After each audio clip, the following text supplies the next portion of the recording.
Hello, I am back with another excerpt from the book The Neville Reader, which is all of Neville Goddard's books in one. Today I'm going to be talking about a section from The Law and the Promise called Dwell Therein.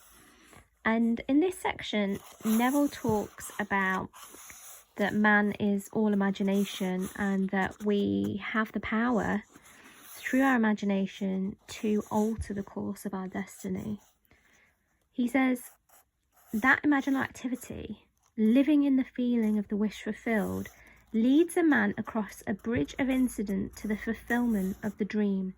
If we live in the dream, thinking from it and not of it, then the creative power of imagining will answer our adventurous fancy, and the wish fulfilled will break in upon us and take us unawares. He talks quite a bit about thinking from something rather than thinking of it. He talks about, I think it's a rose. You can think of a rose and picture it in your mind, but you can think from the concept of holding a rose and what the stem might feel like, and the thorns and what it might smell like, and what the petals might feel like. That's thinking from it.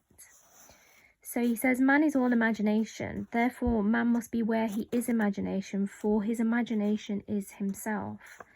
To realise that imagination is not something tied to the senses or enclosed within the spatial boundary of the body is most important.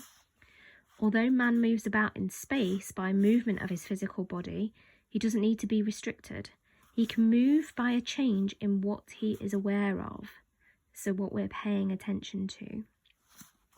He can always remove the mountain if it upsets his concept of what life ought to be. This ability to mentally move from things as they are to things as they ought to be is one of the most important discoveries that man can make. It reveals man as a centre of imagining, with powers of intervention which enable him to alter the course of observed events, moving from success to success through a series of mental transformations of nature, of others, and himself.